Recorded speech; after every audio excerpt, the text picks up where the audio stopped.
아, 전국의 민주정편 시청자 여러분, 그리고 세계에서 민주정편을 시청하시거나 각자의 자리에서 일하시는 여러분들, 오늘도 2월 7일 몇 번째인가요 오늘? 23번째인가요? 23번째 김현성의 실검연구소 시작을 하겠습니다. 저는 그 김현성의 실검연구소의 소장 김현성입니다. 반갑습니다. 안녕하십니까. 네. 오늘은 여러분들과 약속대로 그 종편에서 여기 여러분들은 뭐 피오나 공주라고도 하는데 낮에 피어난지 밤에 피어난지 좀 구분 좀 해주세요. 예. 오늘 그 피어나신 분입니다. 우리 노영희 변호사님 나오셨습니다. 자, 박수. 안녕하십니까. 예, 너무 반갑습니다. 저는 이렇게 늦게 불러주실 줄 모르고 네, 목 빠지는 줄 알았습니다. 아이고, 고맙습니다. 이렇게 나와주셔서 우리 실검연구소 방식으로 우리 노영희 변호사 잠깐 소개해드리겠습니다. 노영희라고 지금 요즘에 핫하신 분이세요. 네. 예. 이거 지금이 훨씬 나으신데. 그래요? 이게 젠더 마인드가 너무 없는 건가 제가?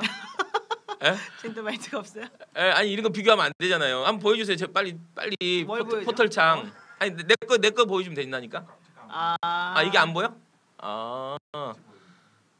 자 이게 지금 그 사진 바꾸셔야겠는데. 이거 언제 사입니까, 변호사님? 그러군요. 예.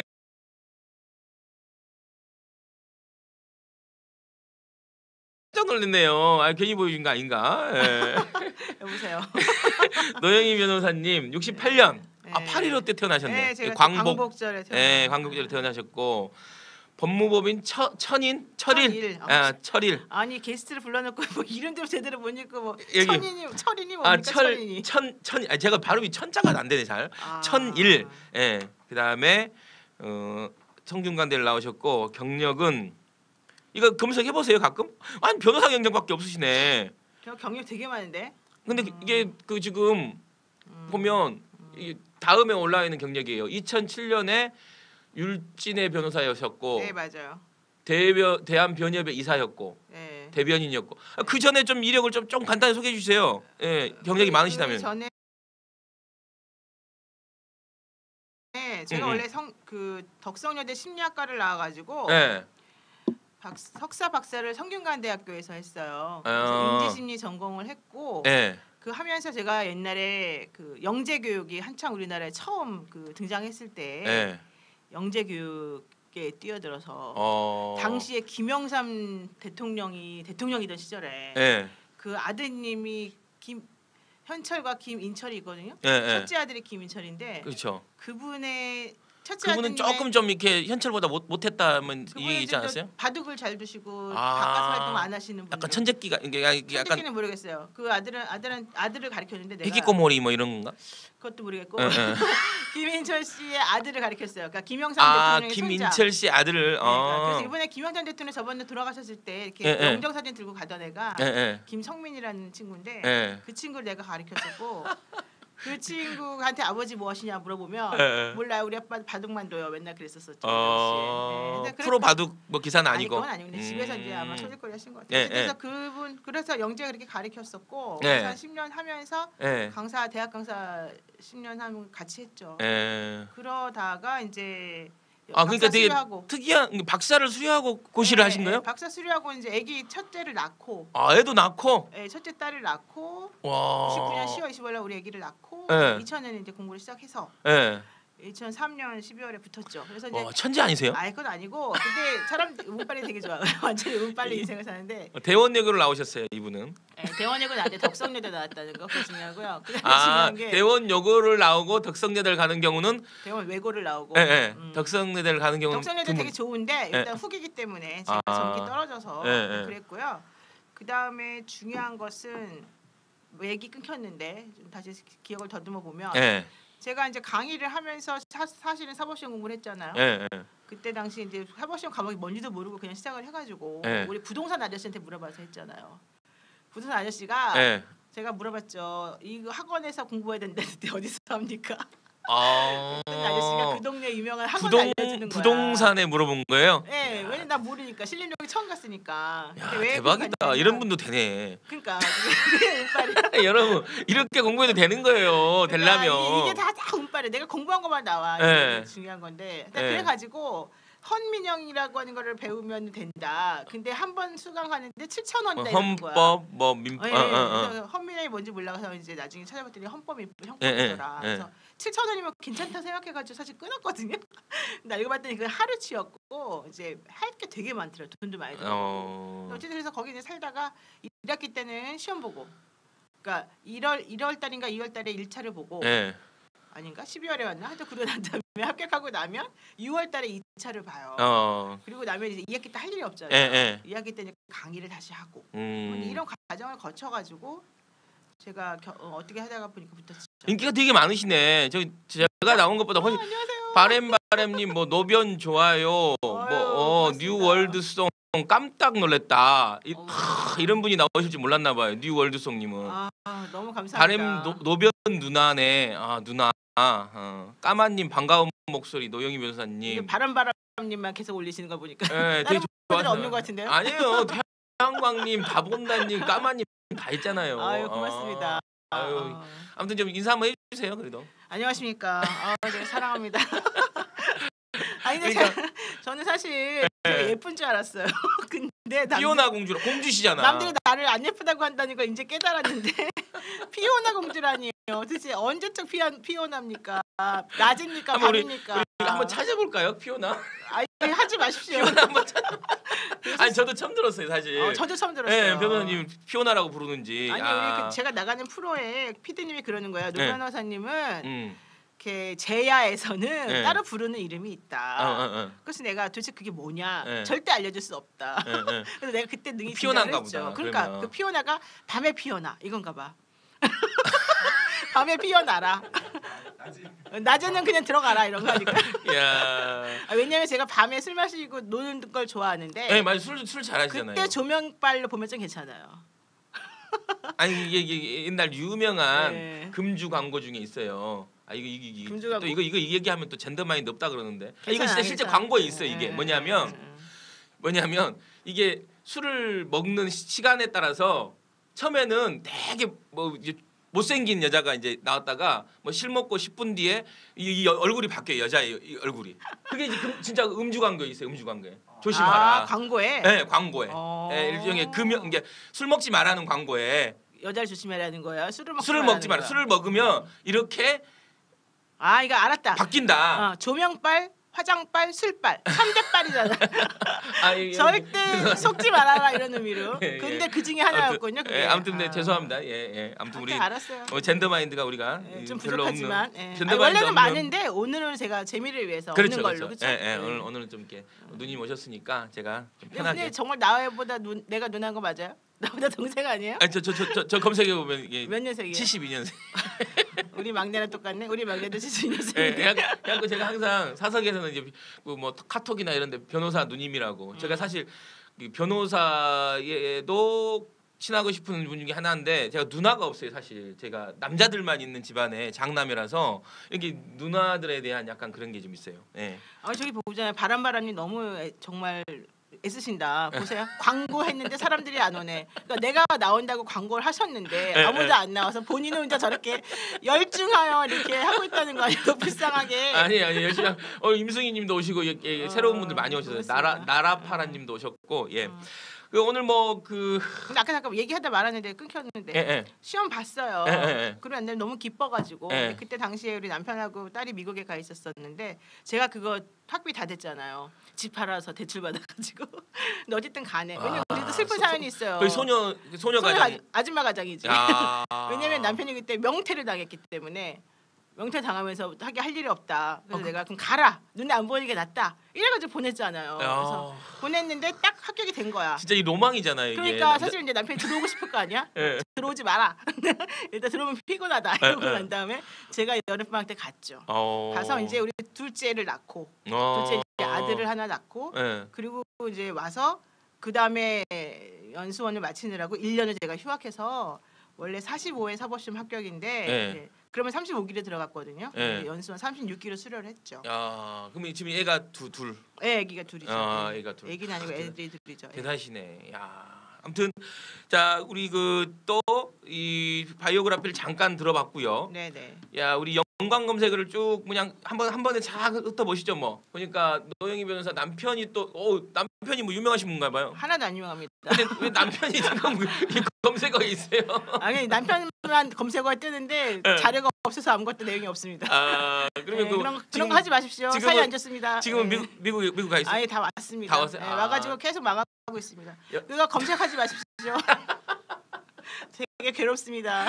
변호사 어떻게 하면 우리 변호사님 같은 분을 만날 수 있는 거예요? 그냥 어렸을 때 멋모르고 나는 사실 그랬어요. 누가 날 좋아한다 그러면 너무 고마운 거야. 아니 왜 나를 좋아할까?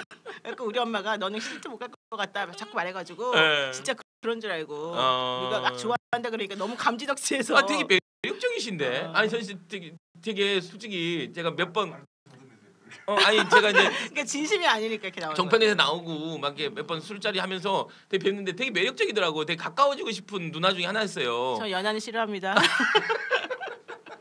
제 나이 많아요. 오빠들 좋아합니다. 오빠들. 자 여상원 이분은 그분이죠. 여상원 그러니까 변호사님. 패널에 같이 나오면서 네, 이분 JTBC. 판사 출신 변호사 아니에요? 그렇습니다. 그렇죠. 네, 여상원 변호사 한때 안 나오시다가 나오시더라고요. 그 민주 언론에서 퇴출해야 될 종편 패널. 그러니까 황태순, 민영삼 이런 사람들 낀 거죠. 10분 안에 넣었는데 그건 조금 부당했어요. 왜냐하면 여상원 변호사님은 사실은 조금 그 보수적이긴 해요. 그건 확실한데 그래도 나름대로는 합리적이려고 노력하시는 분이고 다른 그 사람들처럼 막 편파적으로 하지는 않았거든요. 근데 이제 아마 그때 당시 몇몇 발언들이 조금 그랬던 것 같아요. 근데 약간 좀 이렇게 꼬장꼬장 하신 느낌이 있더라고요. 원래 판사들이 원래 그래요. 그 정도면 완전 양반이에요. 합리적인 그래도 좀 이렇게 말이 통하는 분이다. 그럼요. 말이 통하고 그리고 좀 약간 대화할 때 짜증 날 때도 있긴 한데 대화를 그럴 때는 끊어버리고 이제 나가버리면 되니까 적이면. 근데 괜찮아요. 대체적으로 훌륭하신 분입니다. 아무튼 전반적으로 지금 종편에 나오셔서 그런지 다 종편 패널들이 많아요. 박상병, 백성문, 그렇죠. 이수희 다 종편에 나온 패널들이에요. 지금 보니까 연관 검색어가. 별로 안 친해요. 이수희 변호사님하고 안 친하고. 제일 친한 분이 누구예요 여기서?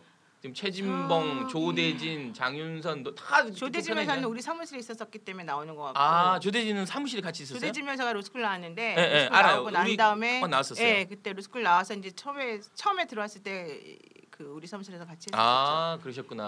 그래서 아무튼 이제 너무 큰 인물이 돼서 나가버렸고 그 이정렬 부장판사님을 사무장으로 영입하더니 우리를 버리고. 그럼 조대진 변호사 지금 사무실에 없어요. 우리는 승민님과 거기 법무부이잖아요. 근데 원래 그 전에는 동안인가 그랬는데 그때 구로 디지털 단지로 갔어요. 근데 제가 처음에 변호사 생활한 게 구로 디지털 단지예요. 나는 거기서 서초로 왔는데 이 사람은 서초에서 글로 가더라고. 그래서 내가 이 회귀 본능이 있나 그랬는데 사실은 그건 아니었고 아마 당시에 이제 큰 뜻을 품고 갔다가 이번에 이제 나온 것 같아요. 혼자.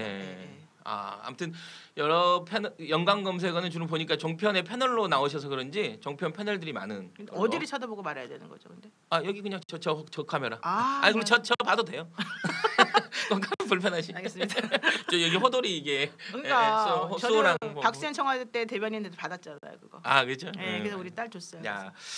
자 이제 그 오늘 실검을 조금 보는데 지금 보니까 대만의 지진이 나서 대만 지진이 가장 실검인 것 같아요. 한 6.2 정도 강도 났는데 우리 그때 포항의 지진이 5.5 정도 됐었거든요. 근데 어떤 그 정도의 피해면 6.2면 엄청 강한 지진이에요. 그래서 지금 호텔 하나가 무너졌다는 얘기도 지금 호텔이 무너져요? 네. 그럼 안 다쳤을까요? 아무튼 인명 피해가 좀 최소화됐으면 좋겠는데 그리고 또 걱정은 여진이 있고 그리고 이제 한국인들이 또 대만에 관광 가시는 분도 있고 실제 사시는 분도 있을 거 아닙니까? 그렇죠. 그래서 현지에 있는 한국인들하고 관광을 가신 분들 걱정이 좀 있습니다. 그래서 아무튼 큰 피해 없기를 바라는 마음이고요.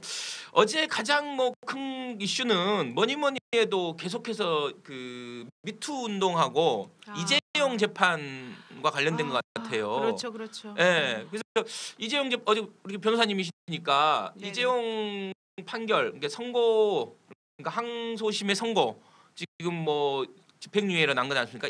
2년 6개월에 4년 집행유예. 이거 뭐 어떻게 보세요?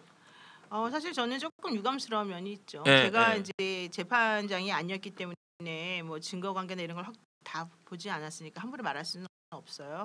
이제 그렇지만 이제 논리상으로 조금 이상한 부분이 몇 개가 나와서 그러니까 그런 것들을 보게 되면 역시 돈은 벌고 봐야 된다. 돈이 들어야 된다. 변호사를 잘 썼다. 저는 아니 변호사를 잘 쓴 게 이런 거죠. 김앤땡이. 변호사를 잘 쓴 게 아니에요. 그분들 1심 때 태평양이 했었었고 2심 때도 태평양이 했어요. 그 태평양 김앤땡이 아니에요? 김앤땡 아니에요. 그렇구나. 서로 라이벌이야 김앤땡. 근데 중요한 건 제가 그래서 그날 선고 난 날 태평양 변호사들을 만났잖아요. 너무 행복한 얼굴. 도저히 그 얼굴이 이겼다. 그렇지 이제 왜냐면 성공수익 대단할 거 아닙니까? 받으면 안 됐는데 이제 그 전에 다 받았겠죠. 근데 어쨌든 간에 엄청난 행복감으로 되게 즐거운 표정을 지으시더라고요. 그러니까 지금 그 뭐 논란이 되고 있는 게 삼성의 승계와 관련돼서 이 문제가 과연 뭐 그걸 원하고 했냐, 묵시적으로 원하고 했냐, 아니면 근데 이거 부분에 대해서 완전히 2심에서는 그런 게 아니다라고 해버린 거잖아요. 그러니까 일단은 그 이재용 부회장을 피해자로 봤다는 게 첫 번째이고, 그렇죠. 강요에 의해서 했다. 그렇죠. 1심에서는 같은 공범으로 본 거나 마찬가지잖아요. 그렇죠. 뇌물을 주었으니까. 2심에서는 사실은 피해자다 이렇게 프레임으로 본 거고, 두 번째로는 이제 경영권 승계라고 하는 그런 포괄적인 현안이 있었냐 없었냐라는 판단할 때 없었다라고 판단을 했단 말이에요. 그리고 그런 현안이 없었으면 당연히 청탁도 없었겠죠. 이게 대가성으로 없다고 보는 거죠. 그렇죠. 그러니까. 청탁도 없었겠죠. 그렇게 된다면은 이게 무슨 뭐 뇌물이 되느냐 이런 얘기였기 때문에 원래 1심에서 433억 원이 공소장 기재 범죄 사실이었는데 이게 36억 원으로. 근데 저는 거기서 뭐가 문제라고 보냐면, 그렇다면은 피해자라고 한다면 36억 왜 인정한다는 거죠. 최순실 씨한테 그 말 관련해 가지고 독일로 송금한 36억 원을 용역대금 플러스 말 사용 이익인데 말 사용 이익은 이제 현실적으로 계산할 수 없다는 게 판단이었고, 용역대금 36억 원은 그냥 뇌물을 준 거라는 거거든요. 그러면 강요죄의 희생양이고 강요죄의 피해자인데 어떻게 뇌물을 공유한 사람이 되느냐.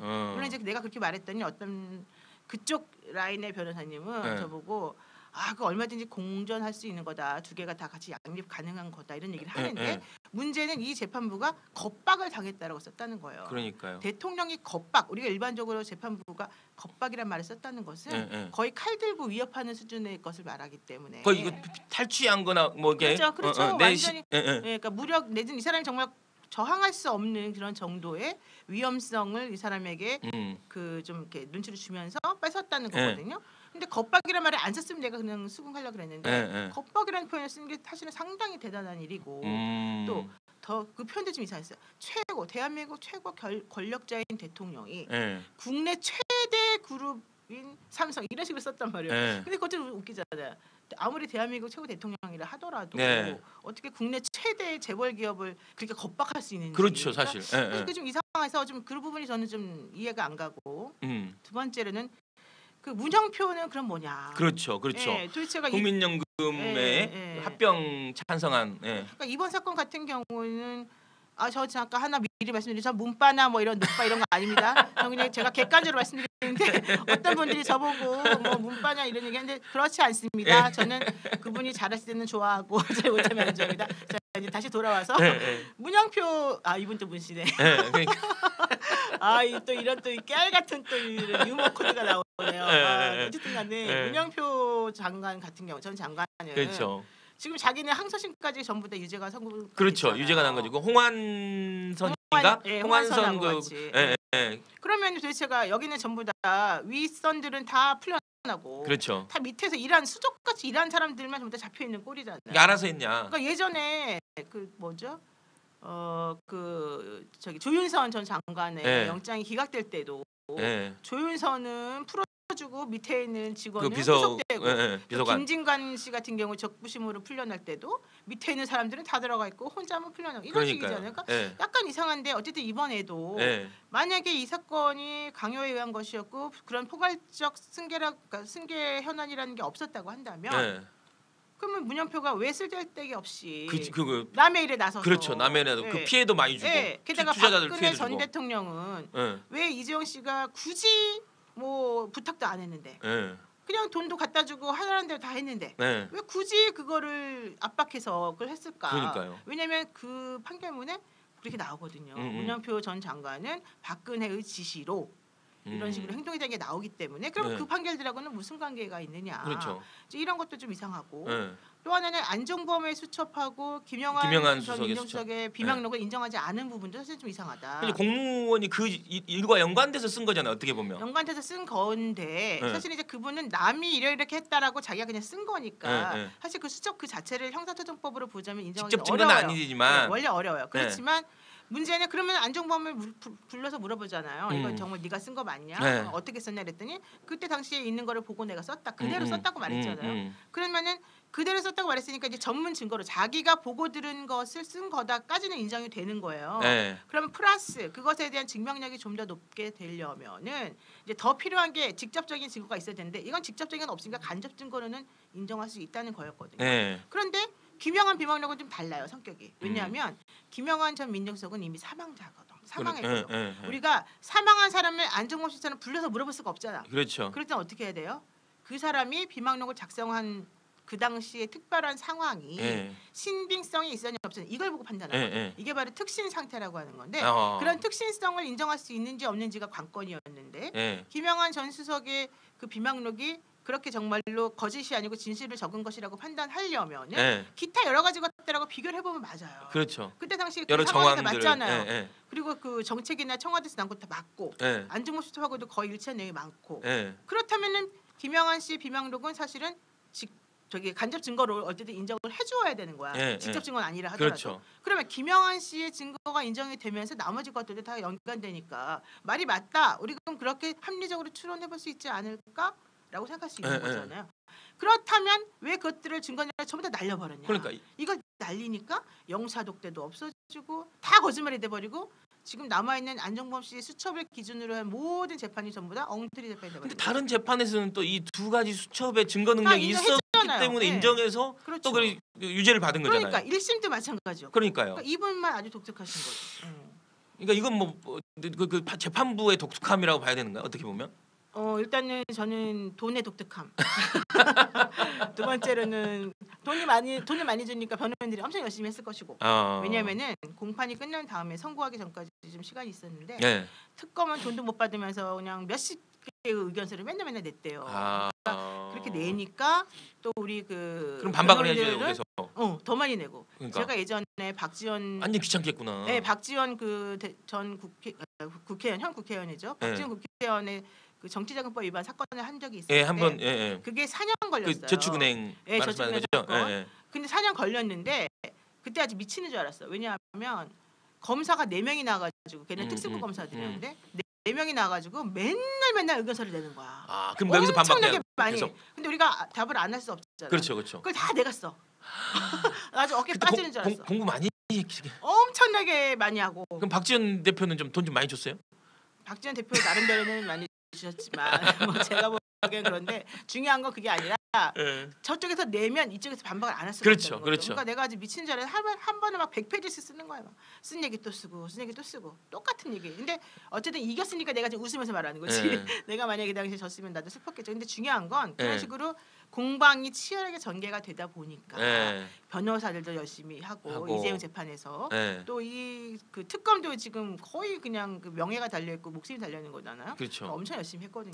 그래서 하여튼간 이렇게 서로 치열한 공방이 있게 한 것은 결과적으로는 변호인이 먼저 이렇게 동력을 걸어서 하는 거, 특검은 특검대로 사명감을 가지고 하는 거 그런 식의 동기가 있었기 때문이니까 그게 바로 이제 돈의 힘이 아닐까. 근데 이제 이게 대법원에 상고를 하겠다 그랬잖아요, 둘 다. 그렇죠, 해야죠. 둘 다 상고를 했고, 그러면 이후 전망은 어떻게 보세요? 일단 저는 사실 제가 집행유예에다가 어떤 것들이 무죄날 거다 거의 대부분 맞췄어요 그 전날. 그래서 어떤 방송에서 앵커님이 나를 보고 막 도사라고 하는데 피오나는 아니네 그러면. 일단 이거 보세요. 이제 밤에 피오난다고 여러 번 말씀드렸는데 중요한 건 그 일단은 저는 그 미리나 K재단과 관련한 그 뇌물이 성립되느냐 부분에 있어서는 좀 되게 어렵다. 그건 일단 입장이에요. 어렵다. 왜냐하면은 그렇게 되면 수많은 다른 기업들도 다 똑같이 다 재판을 받아야죠. 거기에 돈을 냈던. 그렇잖아요. 근데 예를 들면 SK나 이런 데는 요구를 바꿔도 안 줬지 않습니까? 재단에. 아니, 그 재단은 냈고 추가적으로 가외로 돈을 달라는 것에 대해서 SK는 30억으로 깎으려다가 서로 싸워가지고 안 준 거고 롯데는 80억 달라니까 그냥 준 거예요. 이제 그 차이인 건데 그 특검에서 SK는 30억 안 준다고 깎았던 과정도 있고 또 안 주기도 했고 그러니까 너는 봐준다. 원래는 준다고 약속만 해도 걸리는 건데 그래서 이제 그 사람들은 된 거고. 근데 나머지 사람도 그 재단에다 돈 냈던 그런 기업들은 뭐냐? 형평이 더 어긋나고 법리가 되게 복잡해요. 그래서 제가 보기엔 미르나 K재단은 안 되는 게 맞는 것 같아요. 그러면 두 번째로는 이제 뭐가 남느냐? 그 장시호 씨 그 동계 스포츠센터에 돈 냈던 거 16억 2,800만 원. 그것도 장시호랑 김종 사건에서는 강요죄 그리고 그 직권남용 권리행사 방해죄 이것을 유죄를 했단 말이에요. 뇌물 수수를 한 게 아니라 장시호는 물론 그 중에서 돈을 또 횡령했다는 것이 또 들어갔지만 그렇다면 똑같은 돈인데 이 돈에 대해서 이쪽 피고인은 강요죄를 범해서 이 돈을 수수했다고 나오면 그 돈을 준 사람은 뭐냐는 거예요. 강요죄는 피해자가 있는 범죄잖아요. 그렇죠. 그러니까 돈을 삼성이 어쩔 수 없이 주었다. 그러니까 그 논리가 맞다라고 한다면 원칙적으로는 무죄가 돼야지. 이 사람 피해자로서 준 거니까. 그렇죠. 그러니까 사실 저는 동계 스포츠센터도 분명히 무죄가 날 가능성이 많다라고 저는 봤어요. 물론 이번 재판부가 그거를 갖다가 뭐 강요죄 피해자니까 그렇다 이렇게 보진 않았지만 중요한 건 어쨌든 그렇게 봤었었고 또 그다음에 제3국의 도피 같은 경우에도 사실 최순실이가 한국에 있었으면 한국으로 줬겠지. 그게 약간 좀 이렇게 형량이 높던데요. 국외 도피 이게. 그러니까 이제 살해는 별로 없고 판례는 별로 없고. 이 범행 동기나 이런 것들을 비교해 봤을 때 불법성이 이제 큰데 실질적으로 뇌물은 아무리 돈을 많이 주어도 처벌을 중하게 못 하니까 이제 특검에서 그 죄를 이제 적용한 것 같아요. 근데 그 죄는 뭐 적용해도 되고 안 해도 되는 죄였지만 중요한 건 형량이 높으니까 당연히 적용을 했던 것이고 처음에 영장 신청할 때는 그 죄가 없었다가 나중에 이제 들어간 거죠. 근데 중요한 건 제3국의 도피죄라고 하는 건 예전에 박정희 대통령 때 우리나라가 외화를 한 푼이라도 우리나라 안에서 써야 되는데 우리나라 돈을 자꾸 바깥으로 보내면 나라가 망한다. 그것 때문에 이제 일부러 그 죄를 만들어서 되게 세게 되게 형량이 되게 높아요. 그러니까 상징적으로 한 거예요. 그래서 그 죄를 처벌받기보다는 처벌받은 사람도 별로 없어요. 그렇죠? 처벌받기보다는 그렇게 하지 말아라. 이제 이런 위하적 또 이제 예방적 이런 차원에서의 그런 형리라고 보는데 그 범죄라고 보는데 중요한 건 그것을 집어넣는데 그것도 조금 무리였다라고 저는 봤었어요. 그래서 그것에 대해서 이번 재판부가 뭐 뇌물을 준다는 의사로 한 거지. 그게 꼭 국외로 돈을 뭐 바깥으로 빼돌려서 훔치겠다 이런 건 한 건 아니다. 이렇게 해서 근데 그것도 저는 그래서 원래는 무죄가 나올 가능성이 높다고 본 거죠. 근데 이제 그것까지 다 좋아. 다 좋은데 그렇다면은 최순실 씨한테 간 돈은 왜 다 나머지는 또 다 아니고 삼성으로 들어간 돈도 그렇고 삼성 계좌로 들어간 것도 결국 최순실 주려고 한 거였는데 그것도 인정 안 하고 오로지 36억만 인정했느냐. 아까 내가 처음에 말한 것하고 비교해봤을 때 어때요? 논리적으로 안 맞는 부분이 있기 때문에 이상하다는 거죠. 게다가 또 하나 이상한 거는 삼성에서 정보력이 최고라고 그러잖아요. 그렇죠. 이번에 드러난 증거들은 삼성에서 최순실한테 조직적으로 접근했다. 최순실에 대해서 맞아요. 엄청나게 많이 공부를 하고 정유라가 뭐 말 탄다 뭐 이런 것들 뭐 이런 것들 다 알아낸 거 아니야. 그 당시 한화 김종선 씨가 최순실 씨 딸하고 같이 승마를 하니까. 그러니까 승마협회도 사실 그렇게 접근했다는 얘기가 있잖아요. 그래서 그 한화 김종선 씨 내가 원래 맡았던 승마 회장이었는데 거기 삼성의 그 사장 계열사 사장이 서로 딜하면서 또 이제 바꿔서 자기네가 또 맞아요. 이게 다 전략적으로 이루어진 것인데 이렇게 그냥 소극적으로 겁박에 의해서 돈을 준 사람이라고 한다면 그렇게 한다는 게 타당하냐? 그거 좀 이상하지 않냐? 이렇게 보는 거고 또 이재용 씨가 안 나오는 것이 증시에 도움이 된다. 이런 얘기도 있어요. 정말로 주가가 사실 떨어졌거든요. 그러니까요. 맞아요. 이건 여담이고 농담이에요. 이게 이제 CEO 리스크라고. 아무튼 리스크가 온 거예요. 지금 삼성 주가 가시신 분들 좀 긴장하셔야 돼 이제부터. 이건 아니지. 그러니까 아니 또 풀리기 전에 또 액면 분할되고 뭐 이런 것도 사실 뭐 여러 가지 얘기가 있었어요. 액면 분할 일부러 한 거예요. 이런 것도 있었고 뭐 또 대기업 회장들에 대한 사모 법칙이라 그랬고, 그런 얘기도 있었잖아요. 그래서 중요한 건 이 사람들은 지금 전부 무죄를 주장하잖아. 그러니까 변호인들이 전부 다 무죄인데 36억을 인정된 게 아깝다 이렇게 말하거든요. 그 무죄라고 한다면 횡령도 무죄라는 거잖아. 80억 횡령이. 그러면은 무죄인데 그 돈을 갚는다는 게 상식적으로 말이 됩니까? 갚았다는 네, 80억 갚았잖아요. 맞아요. 사실은 안 맞는 거예요. 참 모순된 게 많아요. 이렇게 그렇죠? 하면. 그래서 전체적으로 좀 문제가 있는. 그럼 대법원에서는 뭐 파기환송으로 될 가능성도 있나요? 유죄 취지로? 이 사건이 이제 1심하고 2심이 완전히 180도 이 판단하는 기준이 다르고 관점이 달라서 생긴 거이기도 하고요. 더 중요한 건 이재용 재판만 걸려 있는 게 아니고 그렇죠. 더 중요한 박근혜 최순실까지 다 있는 거잖아요. 그 재판이 걸려 있기 때문에 특히 이재용 씨가 지금 구속이 안 돼 있고 불구속 상태이기 때문에 이 사건은 조금 끌어도 돼요 시간을. 그러니까 나중에 병 앞에서 할 수도 있겠네요. 선고심 자체를. 박근혜 씨하고 박근혜 전 대통령하고 최순실 씨하고 같이 아직 1심도 선고 안 됐으니까 그 선고가 1심하고 2심하고 3심 올라올 때까지 기다렸다가 다 같이 해야지 이게 전체적으로 법적 안정성을 유지하고 같은 결론을 내릴 수 있다라고 볼 수밖에 없고 그러기 위해서는 아마도 전원 합의체라고 해서 대법원 전체가 12분이 다 이게 의견을 내는 그렇죠. 그런 합의부회로 회부를 해서 좀 진행을 할 수 있을 것 같고 그렇게 되면 또 법리라고 하는 거는 이제 좀 다 사람마다 좀 다른 그 식으로 보는 게 있으니까 어쩌면은 바뀔 가능성도 있겠죠. 그러니까 지금 또 대법관님들 그 임기를 보면 한 뭐 4분 정도가 지금 새로 바뀌어야 될 뭐 8월달에 뭐 3분 정도 바뀐다고 그러고 뭐 1월에 또 1분 바뀐다고 그러잖아요 지금. 게다가 이제 대법원장 그런 것도 변수가 되겠네요. 되신 분이 이제 성향이 또 어떠냐도 조금 사실 변수가 되는 거고 또 현실적으로 주심이라고 하는 그런 분들이 어떤 성격이냐가 또 중요하고 근데 이제 더 중요한 건 사실은 그것도 중요한데 재판 연구관이 더 중요해요 사실은. 대법원에는 재판 연구관이 있거든요. 그러니까 대법관님들을 도와서 뭔가 이제 일을 해주시는 그렇죠. 분들이네요. 그분들이 이제 이론적 구성을 하고 정리를 다해서 올려요. 사실을 따지는 건 아니고 대법원은 이렇게 법리만 따지는 거잖아요. 그렇죠. 그 법률과 관련된 법리를 따지는 데 있어서 그분들이 연구를 많이 해서 이러이러한 증거는 이러이러한 식의 법리에 비춰 보아서 뭐 어떤 식으로 판단할 수 있습니다. 이런 걸 다 적어서 의견을 올려요. 그걸 기준으로 해서 그 대법관들이 이제 토의를 하고 얘기를 하는 거기 때문에 사실 이제 전체적으로 아마 될 것 같아요. 재판 연구관들도 또 전체 재판 연구관 회의가 따로 있어서 그러니까 이렇게 이제 예를 들면 국민들이 막 청원하고 뭐 이렇게 청원에 동의하고 이런 것들도 사실 어쩌면 대법관들의 어떤 판결이나 의견을 내는데 조금 뭐 영향을 좀 미치겠네요. 그러니까 원래는 사실 뭐 여론의 영향을 받아서 재판하면 안 되겠죠. 근데 이건 헌법재판소의 결정하고 달라서 헌법재판소의 결정이라고 하는 거는 이제 한 국가의 사람들이 가지고 있는 가치관에 따라서 조금 바뀌는 게 당연한 거지만 이건 대법원은 이미 형법에 규정되어 있는 그러한 죄를 저질렀냐 안 저질렀냐 이런 거를 따지는 거고 더 중요한 건 그런 것들을 함에 있어서는 피고인의 이익을 우선적으로 따지는 게 맞아요. 그렇기 때문에 여론이 어떤 시기를 요구하냐를 영향을 받으면 안 되는 게 원칙이지만 그런데 불구하고 법이라고 하는 게 상식에서 벗어나거나 완전히 괴리된 게 아니기 때문에 수많은 사람들이 그런 식이 맞다라고 생각하고 이 사건에 이런 결론 나오는 걸 납득할 수 없다고 한다면 법관들도 조금 내 생각이 틀렸을까라고 생각해보는 계기는 되니까 이번 청원 같은 경우도 사실은 그런 식으로 영향을 미칠 수 있지 않을까. 아무튼 오늘 뭐 노영희 변호사님 오시니까 그냥 뭐 이재용 문제는 그냥 탈탈탈 털리는 느낌이네요. 저도 공부가 좀 확 쏙쏙 됐어요 지금. 내일 MBN 나가야 되는데 도움이 되는 것 같아. 네 오늘 나갑니다 저는.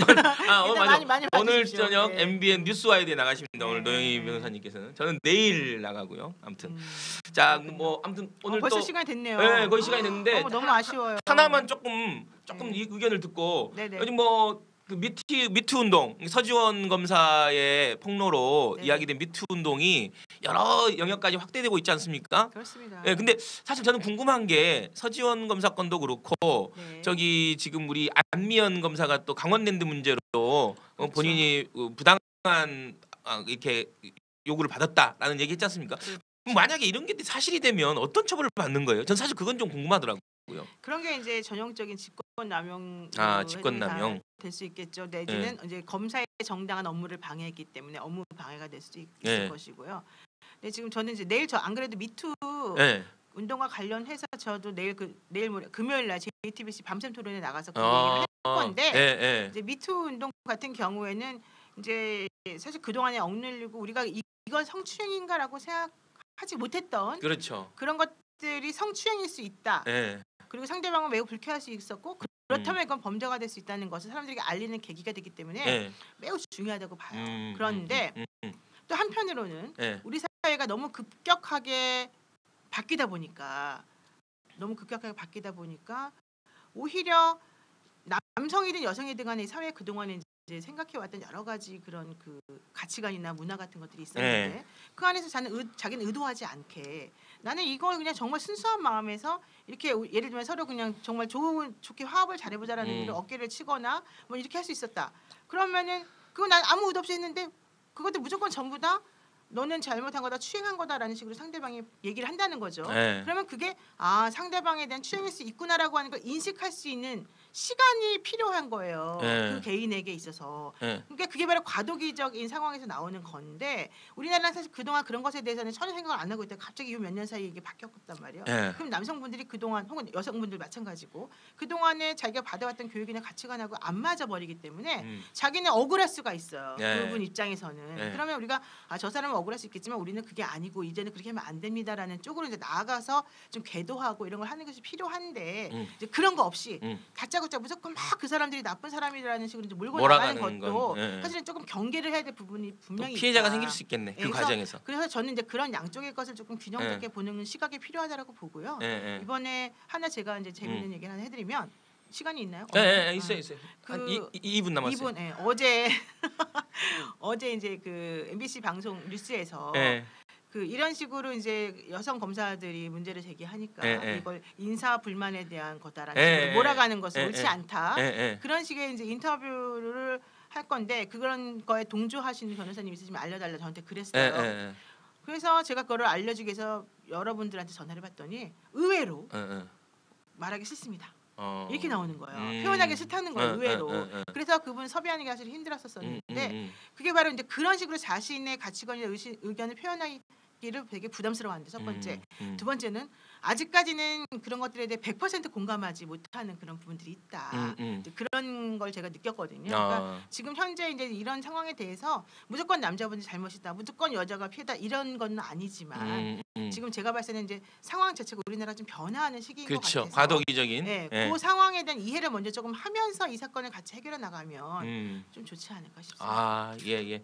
아무튼 오늘 몇 시에 나오냐고 그러는데 오늘 저녁 6시 10분에 MBN 뉴스와이드 그리고 아까 그 JTBC 토론은 언제죠? 밤샘 토론은 금요일 날 밤에. 네, 금요일 밤에 12시 넘어서 밤샘 토론 나오신다니까 여러분 뭐 우리 방송뿐만 아니라 다른 방송에 나오는 우리 노영희 변호사님 우리 방송에서는 그냥 피오나 변호사님 피어나는 변호사님. 네, 전 너무 좋습니다. 저는 사실 이렇게 예쁜 별명일 줄은 모르고 제가 초반에 흥분한 것을 좀 반성하고 사과드립니다. 제가 낮에도 표현할 수 있도록 열심히 노력하겠습니다.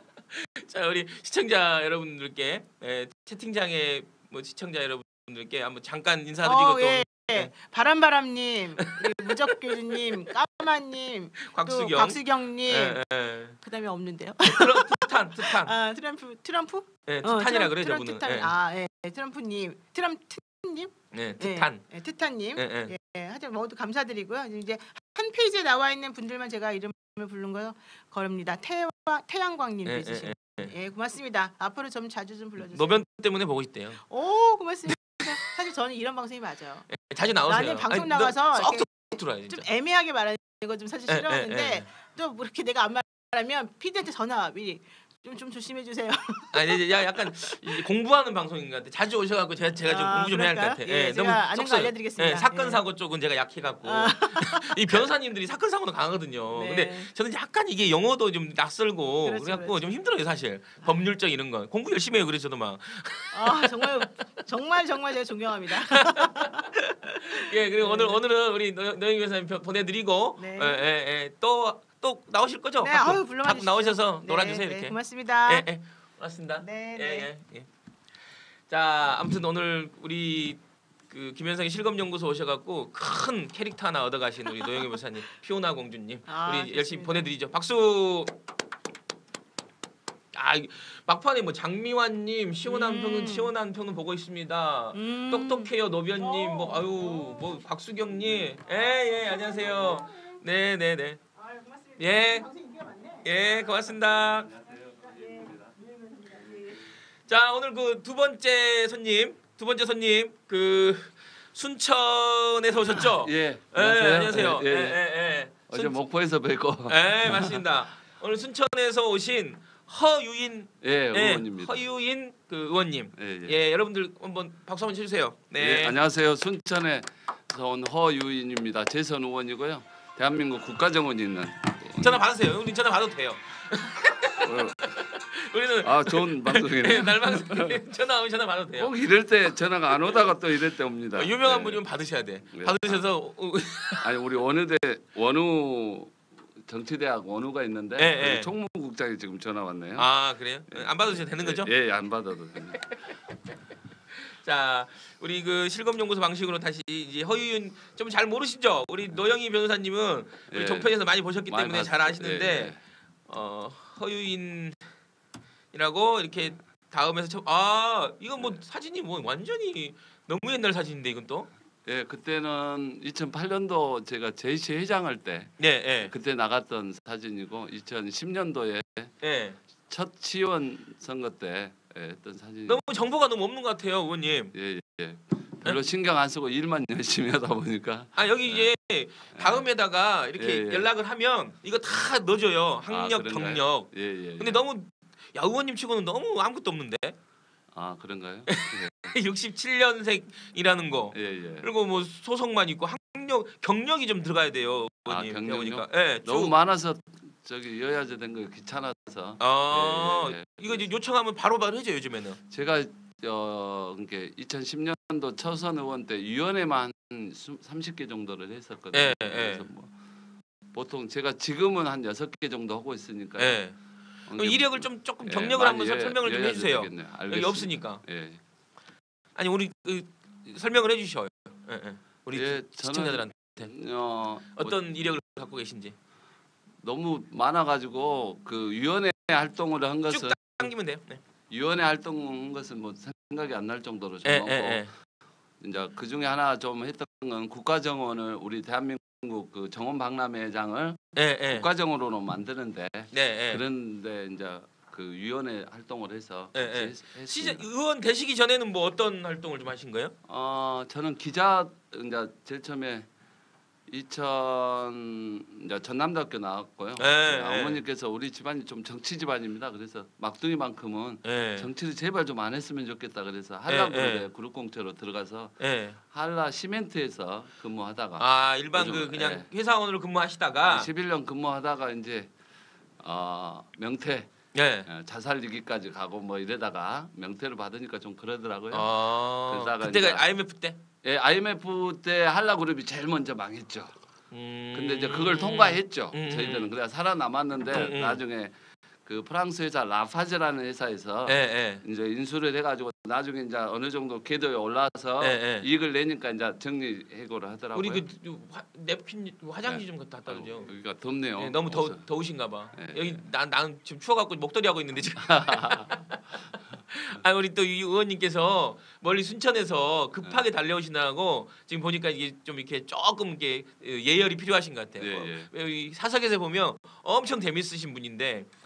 맞습니다. 이정현 지역구 맞습니다. 박수경님 순천의 이정현 지역구인가? 맞다고 합니다. 그렇죠? 순천이 김선동 의원도 배출했고요. 또 서가번 의원님도 배출하고 이정현 의원도 배출을 했습니다. 그래서 순천이 상당히 격동적인. 바램바램님은 뭐 67년생 지역 선배님이라는데 아시는 분 같아요. 저분 우리 방에 되게 자주 오시는 분인데. 그런가요? 하여튼 자주 와서 많이 좀 시청해 주시고. 바램바램님 순천의 누나들 조카들 다 사는데요. 이분 그 순천에 지금 재선 시의원이시죠? 순천 시의원이신 허유인 의원님 모시고 지금 이제 민주당의 지역의 곳곳에 시의원, 구의원 하신 분들 많거든요. 저희 방송이 늘 뭐 의원님들 뭐 이런 분들만 모실 게 아니라 좀 지역에서 탄탄하게 일하시는 분들 모시자 해서 지금 우리가 강남구의 여선흥 의원, 그다음에 저기 광명의 시의원 하신 조하영 의원, 그다음에 세 번째로 지금 순천에서 호남에 우리 그 허유인 의원님 모셨어요. 그래서 영광입니다. 그래서 여러분들 뭐 혹시 지역에서 열심히 활동하고 계시는 시의원이나 구의원님 계시면 꼭 추천해 주세요. 그래서 아무튼 우리가 이렇게 민주당의 새로운 어떤 리더가 되시겠다 하는 분들, 그리고 새로운 리더들이 구석구석에 잘하고 계신 분들 많거든요. 바람바람님 꼭 밀어드릴게요 그러시네요. 감사합니다. 네, 네. 네. 제일 좋은 것은 뭐 밀어드린다고. 네, 네. 응원한다는 말이 제일 좋은 거. 그 의원 되시고 나서 가장 보람된 활동은 어떤 것이 있으세요? 뭐 여러 가지 보람인데요. 네. 민원 해결해서 네. 의원님 때문에 이렇게 좋은 민원 수건 사업을 했다. 네. 그런 문자 오고 전화 올 때가 가장 행복한 것 같습니다. 네. 왜냐하면 제가 돈이 많아가지고 뭐 기부를 하거나 자선을 하거나 하지 못할 때 이런 걸 가지고 하는 것을 그래서 어쩌면 정치가 최선의 자선이고 기부라는 그런 그 교황님 말대로 네. 그런 것 때문에 밤샘 일하고 지금도 입이 지었는데 네. 그러니까 입이 발로 뛰는 일자는 의원이라고 저는 뭐 6대의회 때는 퇴근을 한 1시쯤 했었어요. 네. 조하영 의원님도 뭐 열심히 조하영도 아세요? 제가 그래요? 명성도 들었고 네. 또 광명시장인가 나간다고 네, 그래서 맞아요. 이야기는 들었는데 이런 의원님도 계시구나 했지만 그만큼 못지않게 열심히 했다 네. 이렇게 자부를 하고 있습니다. 예. 그래서 제가 재선 때 초선 때 3등을 했는데 재선 때 예. 공무원들의 90%가 제가 떨어질 것이라고 했고 일을 너무 많이 시키니까 그리고 1등으로는 100%가 못 들어올 것이라고 했는데 제가 들어오니까 깜짝 놀라더라고요. 1등으로 1%였어요. 처음에 당선되실 때? 1%도 안 되는 인지도로 출발을 했죠. 그래요? 얼마나 이렇게 준비를 하셔서? 저는 사실은 정치를 안 하고 싶어가지고 정치하는 후배들을 보면서 너무 너 이런 고행의 길을 가냐 그러다가 어떤 운명적으로 갑자기 한 며칠 만에 가게 된 거예요. 그래서 어떤 사람이 야 너는 뭐 친구 따라서 정치할래? 근데 그 전에 이제 집안에서 정치적인 영향들이 계속 쌓여 있었죠. 그리고 많은 분들이 너는 정치를 할 사람이라고 했는데 저는 정치를 절대 안 하고 싶습니다 했는데 어떤 운명적인 것 때문에 질문이 많아요. 생각보다 이 까마님 나는 왜 알까요? 이분이 김해를 사신대요. 근데 아신대요 허인 의원님을. 거기 미래의 인재를 상시 검색 중이라 그러네요. 까마님이. 이분들이 다 우리 민주당의 당원들이 많아요. 권리당원님들이. 많은 분들이 해서 상도 중앙에서 받는 것만 8개. 바램님은 연향동에 사무실 있어요? 연향동? 예, 연향동이 저 지역구입니다. 그래요? 정확하시네 저분은. 보니까. 거기가 이제 우리 전남 정치의 1번지고 순천의 그 첫 신도심 지역입니다. 그리고 저희 집안 정치 집안이 항상 거기서 졌습니다. 거기 때문에. 그러니까 저분들은 지금 여기 묻는 분들은 제가 아는 분들이라서 이게 동원하신 분 아니에요. 제가 보니까. 전혀. 바램님이나 까마님은 우리 완전히 고정이거든요. 반갑습니다. 바램 되게 대단하시네. 그래서 이제 아마 거기서 져서 근데 이제 제가 첫 결혼을 97년도 했는데 거기서 살다 보니까 원래는 선거를 하면 저희 아버님이나 형님들이 닦아놓은 쪽을 가야지 된다는 이야기가 있었는데 저는 제가 사는 지역에서 제가 빵 사 먹고 제가 세탁소 다니는 그런 지역에서 제가 어떤 이 지역을 잘 알기 때문에 이런 지역에서 내가 출마해야겠다 그래서 가장 어려운 지역에 갔죠. 그래서 모든 사람들이 허인이 당선되면 이건 기적이다. 한 번에 당선되셨어요? 네, 한 번에 당선됐습니다. 그래요? 기적이다 그래서 제가 이제 종교적으로 약속을 했죠. 그럼 모든 기적을 보여주겠다. 기적을 보여준 대신 교회를 가라. 하나님을 믿어라 그래서 모든 그분들이 다 교회를 갔죠. 당선되시고. 그런 기적이 있었고 재선 때도 제가 말만 하면 이루어지니까 기적이다 그래서 지금도 그런 매니아들이 더 좋은 조건을 제시한 사람들이 선거 조건을 제시해도 기다리가 있다가 하나님 쪽 아니야 저한테 오는 경우도 많고. 그렇게 당선되시는 이유가 뭐세요? 그러면 자기가 본인이 봤을 때 진정성인 것 같습니다. 진정성. 그러니까 이제 뭐 어떤 분이 이야기했던 선거는 3실이 있어야 된다. 뭐 진실, 3실이 있어야 된다. 진실, 성실, 절실. 절실. 뭐 이렇게 3실이 있어야 되는데 그거 말고 이제 의정 활동에 있어서 가장 중요한 것은 진정성인 것 같습니다. 그러니까 정치인들이 왜 욕을 얻어먹냐면 정치적인 걸로만 어떤 행동을 하는 거죠. 영역이라든지 이렇게 할 수 있는데 저는 그냥 진실하게 이야기해서 어떤 분이 저한테 이런 말을 하더라고요. 의원님 참 달콤한 말을 못 하세요. 그런데 좋습니다. 그러면 이 삼실을 보여주는 허위만의 뭔가 이게 보여주는 게 이런 건 예를 들면 그냥 말로 할 수는 없는 거잖아요. 뭔가 뭐 행동이 있을 거 아니에요. 신원서판이라고 정치를 하려면 예. 어쨌든 자세가 돼야지 돼. 폼이 나야지 됩니다. 그 중에 하나는 저는 이제 8년 동안 운동화만 지금까지 신고 어떤 자리에 가도 8년을 운동화 신고 다녔다. 뭐 외국 출장 가도 운동화 신었고 뭐 어떤 높은 사람들하고 만날 때도 운동화 신고 나가고 위는 그냥 정장을 입고 오히려 위는 깔끔하게 어떤 예의를 지키는 거에서 정장을 입고 아래는 편하게 입고 이렇게 하는 것이 필요합니다. 오히려 운동화를 신고 잠바떼기 입고 이러면 좋을 수도 있지만 또 안 좋을 수도 있어요. 그냥 어떤 분이 그렇게 입으니까 우리를 무시하냐고 어떤 행사장에 가니까 그러시더라고요. 오히려 그래서 이제 위에는 깔끔하게 넥타이까지 되도록 매게끔 하고 밑에는 아주 편하게 바로 앉아서 뭐 막걸리 주면 막걸리 얻어먹을 수 있고 바로 이렇게 앉아서 할 수 있고 저는 그냥 시민들이 원하면 죄송합니다만 우리 성적 발언인지 모르지만 바지라도 벗으라고 하면 벗을 정도로 바로 그냥 노래하라고 하면 노래하고 춤추라고 하면 춤추고 그분들이 즐겁다면 국민들이 즐겁다면 그래서 제가 문재인 대통령이 이제 대한민국 인이가 우리 문재인 대통령이라면 순천의 인이 그리고 전남의 인이는 허유인이다 이렇게 지금 주장하고 있는데 이름이 또 허유인이니까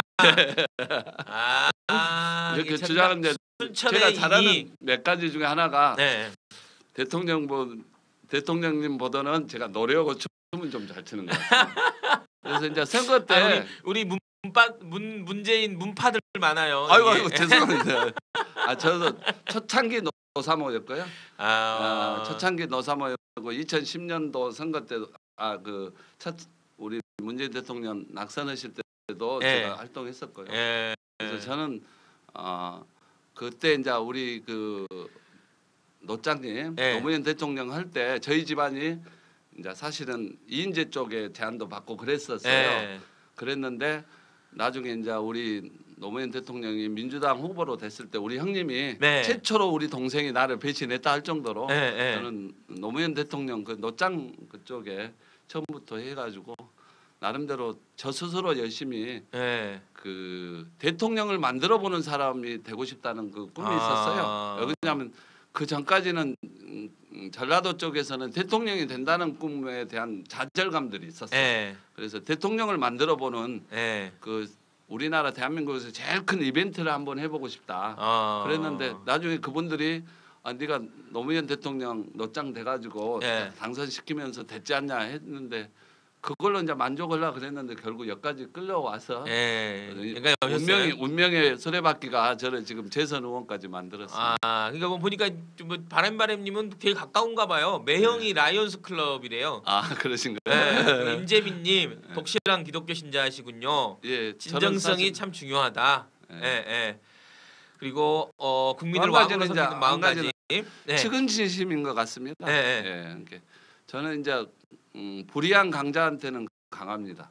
불의한 강자인 강하다. 정의로운 약자한테는 약해진다는 것을 소신을 갖고 있습니다. 그래서 특히 제가 좀 한 것 중에 하나가 이제 제가 투자유치 전문가라고 평가를 받고 있는데 저는 2004년 아반떼를 타고 다닙니다. 근데 투자유치 아직도 그래서 옛날 정원박람회 때도 그 보디가드 하시는 그 용역업체에서 놀래더라고 의원이 어떻게 아반떼 타고 다니는 의원 처음 봤다고 했는데 지금도 다니고 시동이 잘 꺼질라 그래서 뭐 이렇게 첨가제 여갖고 타고 다니는데 우리 딸이 그 아빠 제가 모아놓은 돈 있으니까 제발 차 좀 바꾸시라고 이 정도로 그냥 열심히 그 시민만 보고 어떤 라인을 타지 않고 하기 때문에 때로는 저기 끌어주고 이런 것이 좀 부족하더라도 내가 자강해서 또 시민만 보고 해야지 된다는 그런 생각을 갖고 하고 있습니다. 이런 활동들 때문에 상도 많이 수상하셨어요. 제가 이번에 확인해 보니까 6대 의회 때는 12개 했는데요. 7대 의회 가서는 한 30개 정도 받은 것 같아요. 가장 좀 보람을 느끼는 상은 어떤 거예요? 가장 자랑스럽다. 이 상은 받아도 되게 자랑스럽다 내가. 제일 받고 싶은 상은 매니페스토인 것 같아요. 매니페스토. 그게 가장 공약을 실천한 사람한테 주는 상이죠. 그리고 가장 공정성이 담보돼 있고. 그래서 그것을 6대 5고 7대 의회 각각 최초로 우리 최우수상. 전국에서 시군구 의원한테 주는 건가요? 예. 시군구 의원도 주고 여러 가지 주는데 그 중에 이제 전남 지역에서 그때도 최초로 한 명 잡았을 때 제가 했고 전남 유일하게. 그때 이제 그 다음에도 뭐 다른 의원들이 도의원들도 하시고 그렇지만 그 다음에 이제 7대 의회 때도 2년 만에 그걸 타고 그래서 이제 매니페스토 최우수상을 연속 수상한 것이 가장 보람 하고 그 다음에 최근에 이제 제가 그 허은영 시인이라고 이번에 돌아가셨어요. 근데 이제 이분이 사상계에 4월에 핀 베로니아 꽃 향기라는 뭐 그런 시집을 내서 등단을 하셨는데 유명한 시인이고 우리 순천 그 통합전에 순천 시가 작사가를 했어요. 순천 시가.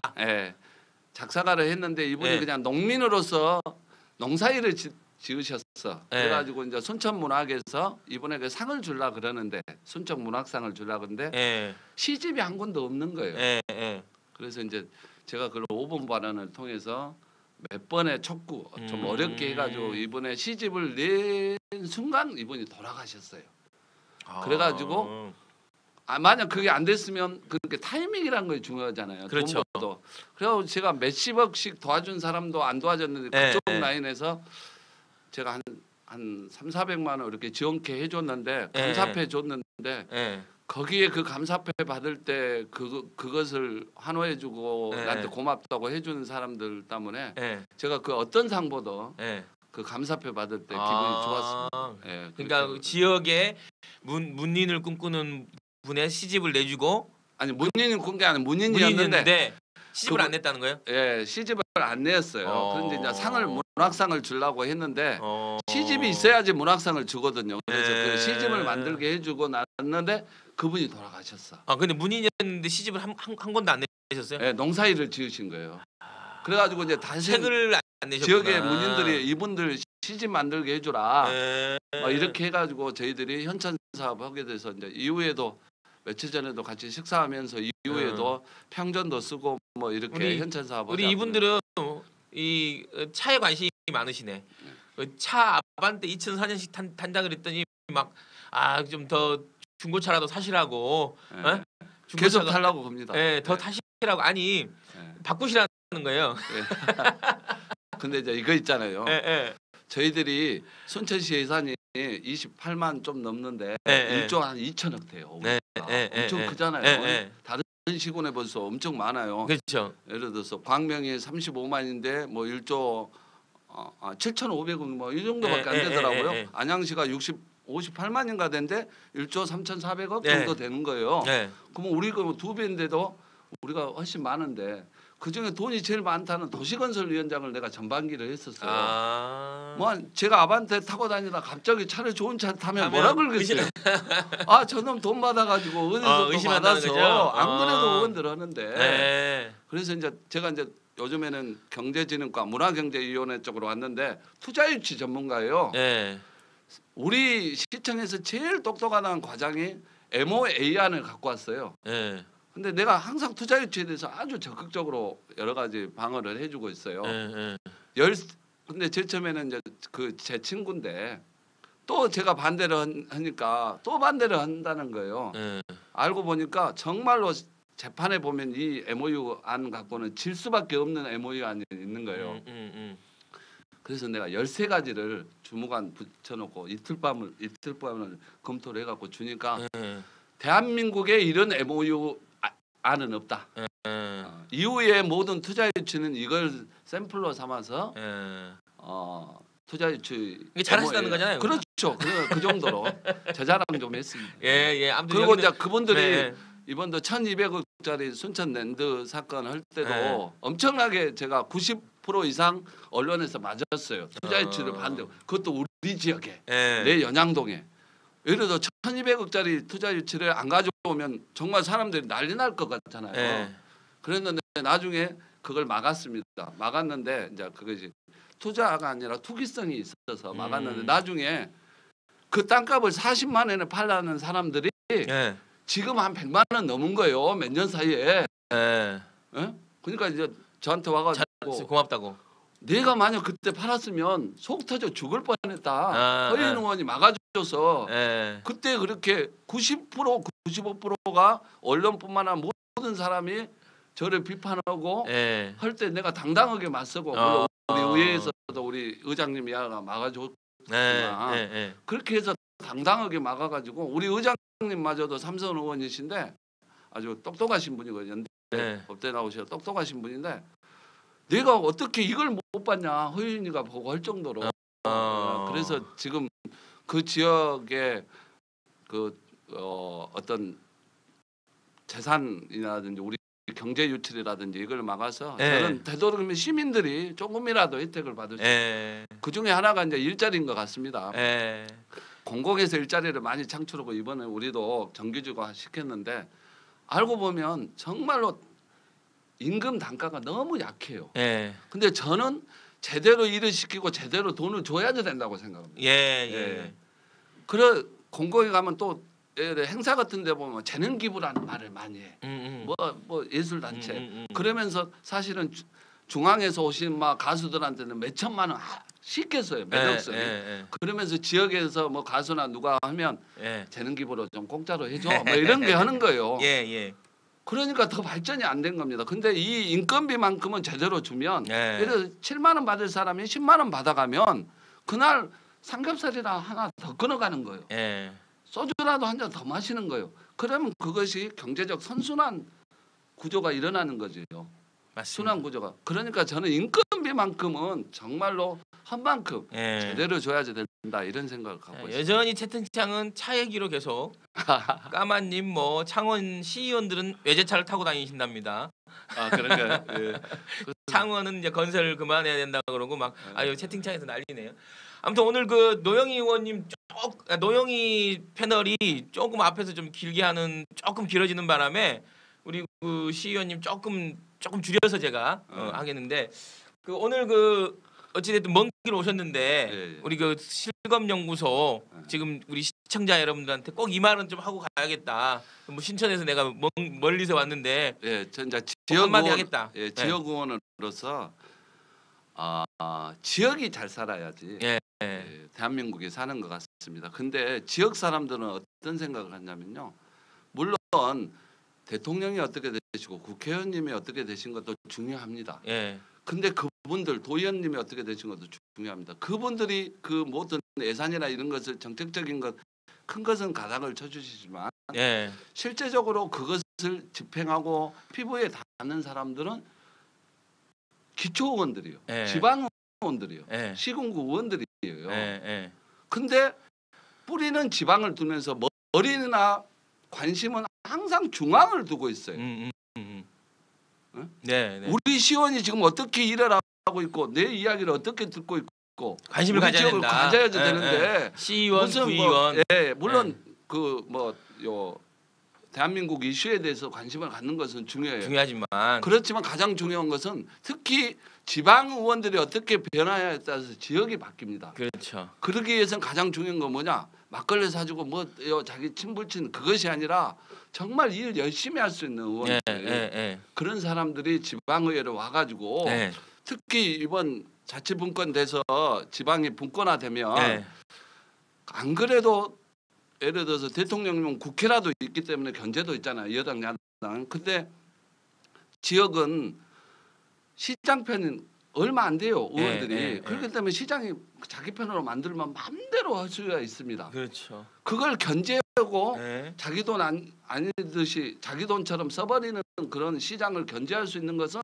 정말 좋은 의원들, 기초 의원들이 뽑혀서 시민의 편에 서서 일해주는 것이 필요해요. 그래서 그런 의원들을 뽑아주게끔 이번 지방선거에는 정말 일 잘하고 시민들을 그러니까 그렇잖아요. 처음 할 때는 막 나가 지역의 모습이 됐습니다. 지역에 읽고 그러고 나서 주인이 되면 안 되잖아요. 그렇죠.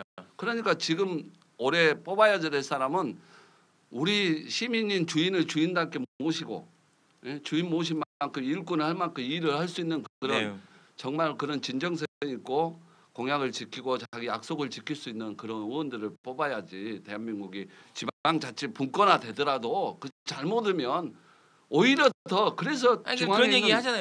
실제로 중앙에 있는 사람들이 다 뭐 너희들 이렇게 뭐 부의가 있는데 맡길 수 있냐? 그것이 가장 문제예요. 중앙에 있는 사람들의 분권의 준비가 돼 있느냐? 아니, 오히려 분권을 하면 훨씬 더 문제가 더 커지는 거 아니냐? 근데 뭐 사실은 지방의원도 아까 조하영 의원님처럼 이런 분들 뭐 저는 뭐 어쩔지 모르겠습니다만 그런 유능한 인재들이 엄청 많습니다. 지역에도. 그러니까 그런 의원들을 국회의원을 잘 뽑으시는 것도 좋고 대통령을 잘 뽑는 것도 좋지만 그런 의원들 기초의원들을 잘 뽑는 데도 관심을 갖고 했으면 좋겠습니다. 알겠습니다.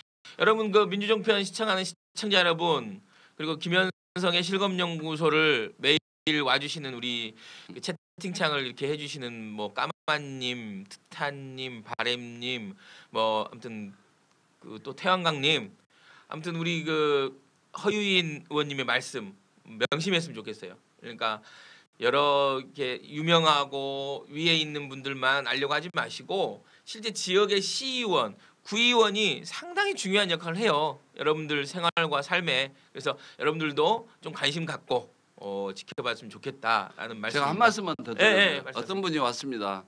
공무원들한테 5번을 찾아가서 노 받는 거예요. 그래서 저한테 이제 마지막에 옵니다. 대부분 어떠냐면 모든 의원을 거치다가 안 되는 민원을 저한테 갖고 옵니다. 그러니까 실타래로 꼬아넣어 갖고 와요. 처음부터 저한테 갖고 왔으면 아주 편하게 풀 수 있는 것도 예를 들어서 이쪽 의원님이 부탁을 했는데 안 됐는데 제가 부탁한다고 되겠어요? 근데도 됩니다. 대부분 이제 그렇게 하는데 그분이 오시는 거예요. 그래서 내가 이런 말을 했죠. 왜 일꾼을 뽑아놓고 일꾼을 처음부터 부르지 않냐? 가가지고 공무원들한테 사정하냐? 당연히 당신이 주인이니까 주인답게 부려라. 부려야지 되는데 그리고 일꾼이라는 시의원을 뽑아놓고 괜히 그러면서 저는 이제 전업이니까 한 260 몇만 원 받아요. 뭐 마이너스예요. 제가 옛날에 그 라파즈 다니면서 벌었던 돈 갖고 쓰고 있어. 그래서 차를 아반떼를 타고 다녀도 마이너스 몇백만 원씩 나는 거예요. 근데 도대체 나는 비싼 차 타고 다니면서 어떻게 한가 잘 모르겠어요. 그런데 그렇게 하면서 왜 일은 시키지 않으면서 나중에 시의원들 뭐 의정비 심의위원회 가면 다른 분들은 시장이나 국회의원이나 이런 사람은 법으로 정했는데 우리는 조례로 정해서 의정비 심의위원회 돼서 비싸니 싸니 하냐고요. 제대로 일을 어쨌든 헌법과 법률에 의해서 의원을 뽑게 돼 있다면 뽑아서 제대로 일을 시키고 제대로 일을 시키는 만큼 돈을 줘야지 되고 그렇게 돼야지 된다. 그래서 저는 하고 싶은 말은 뭔 일이 생기면 공무원 찾아가지 말고 그 지역 의원을 찾아가서 상담하면서 하면 아주 의원님들이 열심히 잘해줄 거라고 믿습니다. 아무튼 머슴을 뽑아놨으니까 잘 부리라라는 말씀 되게 인상 깊네요. 아무튼 뭐 많은 분들이 그래도 응원해 주시네요. 임재민님 풀뿌리 민주주의가 중요하다. 까마님 울산 모기에 물리면 부어오른다. 태양강님 뭐 협동조합 따라가겠다. 바램님 허유인 의원님 화이팅 힘내세요. 바람님 고맙습니다. 저분이 아마 순천에 지인이 좀 많으신 것 같아요. 아무튼 열심히 응원해 주세요. 아무튼 그 김현성의 실검연구소가 선택한 어떤 숨어 있는 진주 같은 분들입니다. 시의원, 구의원, 이런 도의원 이런 거 하면서 어떤 지역에서 지역의 풀뿌리 민주주의를 지켜가고 있는 분들 매주 소중한 분들 찾아서 저희가 이 실검연구소를 통해서 소개하고 여러분들에게도 새로운 어떤 리더들 그러니까 민주당이 계속해서 연속 집권을 하기 위해서는 눈에 보이는 어떤 국회의원들 이게 아니고 저는 이제 밑에서 이렇게 차근차근 훈련되고 있는 리더들을 잘 우리가 박수 쳐드리고 지지해 드려야 된다라는 의미에서 저희가 지금 멀리 순천에서까지 불러드리는 오래 와주셔서 너무 고맙습니다. 오늘 실검연구소 나오셔서 어떠세요? 짧게 제가 좀 아니 열악하지만 이런 걸 통해서 순천에 있는 아무것도 아닌 의원을 불러서 이렇게 나가게 이렇게 나와서 이야기하게끔 해줘서 정말 감사하고 이런 것 때문에 민주당이 정말 100년 정당이 될 수 있는 터전을 만들어간다 그런 생각을 하고 특히 우리 호의 의사님, 우리 김현성 부원장님 민주연구원에서 교육하면서 많이 뵙고 또 배우고 있는데 이런 분들을 많이 해서 차세대 우리 정치 리더를 우리가 양성하고 또 키우고 이런 것이 필요하지 않나 생각해서 너무 실검연구소 좋은 것 같고요. 저도 언제든지 실검연구소 응원하고 네. 또 더민주당뿐만 아니라 지역에서 시민만 보고 열심히 의정 활동하도록 하겠습니다. 예. 저도 꿈이 있기 때문에 우리 뭐 어떤 분이 제가 정치를 했기 때문에 꿈이 뭐냐 그래 대통령이다 깜짝 놀라시면서 그런 말 하지 마라 허경영 같다고 그랬는데 어쨌든 꿈은 크게 갖고 그러면서 해야지 맞습니다. 옳은 길을 갑니다. 꿈이 네. 큰 사람 그리고 젊은 사람들이 제가 보니까 네. 어떤 꿈이 있기 때문에 다른 것 연연하지 않고 열심히 한 길을 가는 것 같아서 네. 그런 부분을 보면 좋겠습니다. 저도 꿈을 꾸고 열심히 한 단계 한 단계 열심히 대한민국 그리고 더민주당의 인재로서 정치 리더로서 열심히 하도록 하겠습니다. 감사합니다. 예, 아무튼 오늘 그 우리 순천의 허유인 의원님한테 우리 3실을 배웠습니다. 진실하고 성실하고 절실해야 된다. 우리 김현성의 실검연구소도 이 3실을 실천하는 방송이 될 수 있도록 노력하겠습니다. 자, 오늘도 시청해주신 시청자 여러분 감사드립니다. 감사합니다.